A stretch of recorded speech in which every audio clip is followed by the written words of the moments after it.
Hi, and welcome to another Viola Tips with Violamad. I recently cut my finger while cooking in the kitchen, and I've been unable to play with my second finger for about a week. And in that time, I was figuring out what can I practice. I could practice octaves the whole time, but I've also thought about some right arm bow hand exercises, which are really good in general, whether you've cut your finger or not, hopefully not. And here are three of my favorites. So the first exercise is rhythmical string crossings. The goal is to make precise rhythmic string crossings going across all the strings. So there are many variations that you can do with this exercise. I will start with something simple. We will put the metronome on at 60, and I will be doing 2 beats on each string, 1 bow across all 4 strings. Again, the goal is to be changing the bow at exactly the time that the next click comes on the metronome.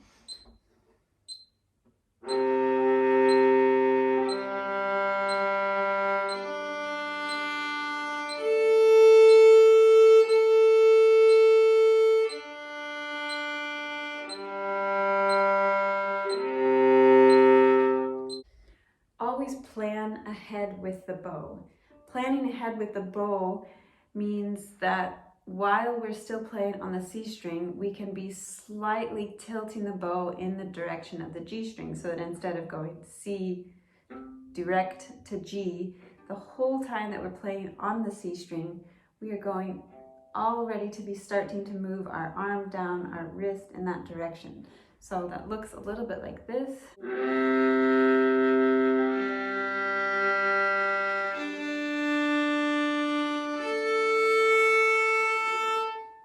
And then of course, with the metronome, making that very precise. Subdividing in my head is something that I also do to make sure that I'm precise and prepared. For me, when I have a click and then the next click and I'm just waiting for the next click, I would probably always be late. In my head, if I'm thinking, for example, 16th notes with our metronome,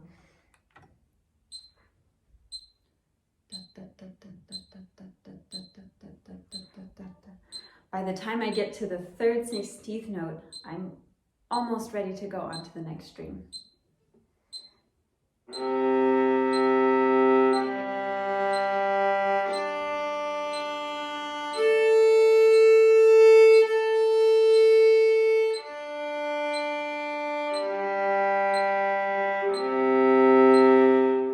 And there are endless possibilities with this exercise. You can do different combinations of rhythms across different strings. You can be going back and forth between 2 strings, for example.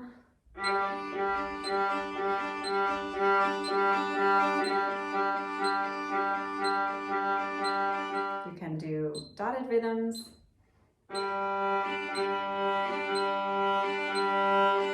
Or across all the strings.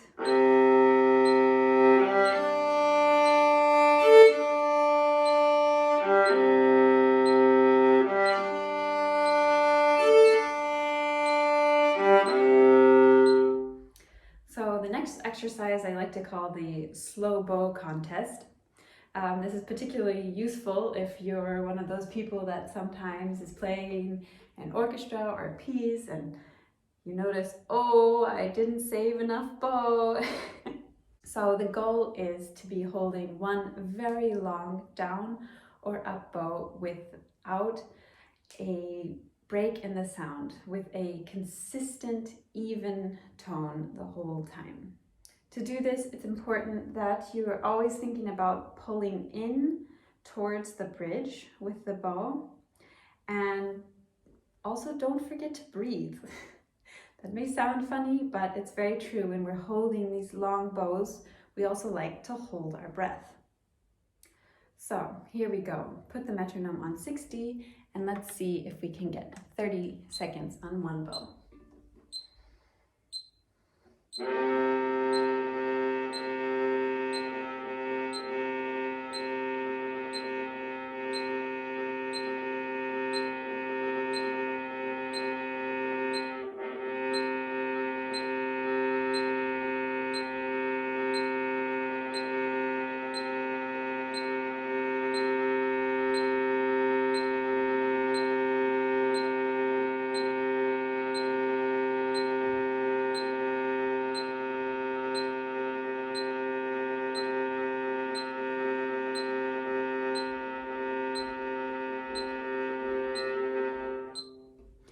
Okay, I counted 40, but I did have one little hiccup in there. I think it's important that you do this exercise again, trying to keep that consistent tone, but don't necessarily stop every time that you have a small break in the sound. It's still a useful practice.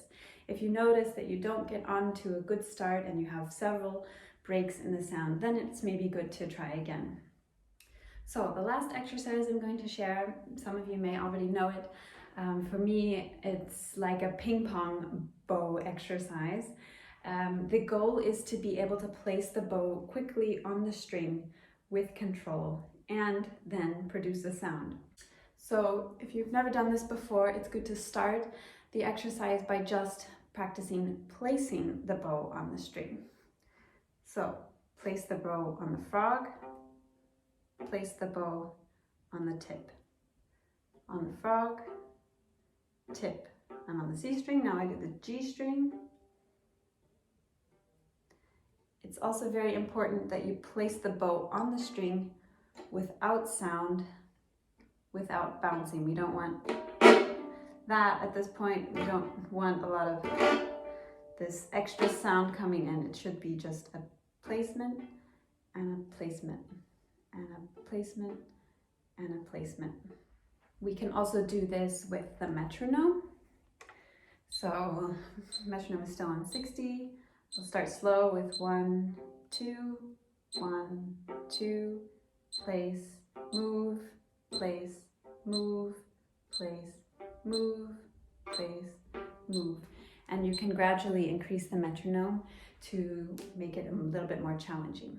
The next step, after you have found that you can place the bow on the string with control, is then to do a collé stroke at the tip and the frog each time you place the bow. So that sounds like this.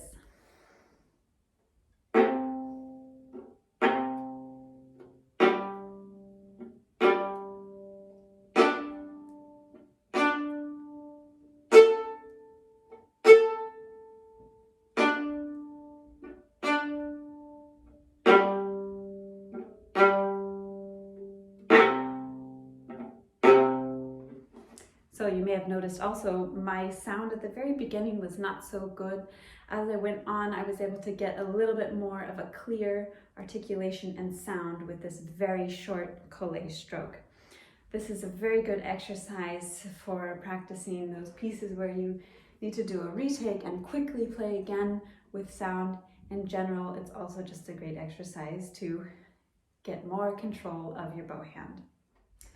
So those are 3 exercises that you can do in the unlikely event that you cut your finger like I did. But in general, I wish you all to stay healthy, especially in this Corona time, and keep practicing, keep smiling.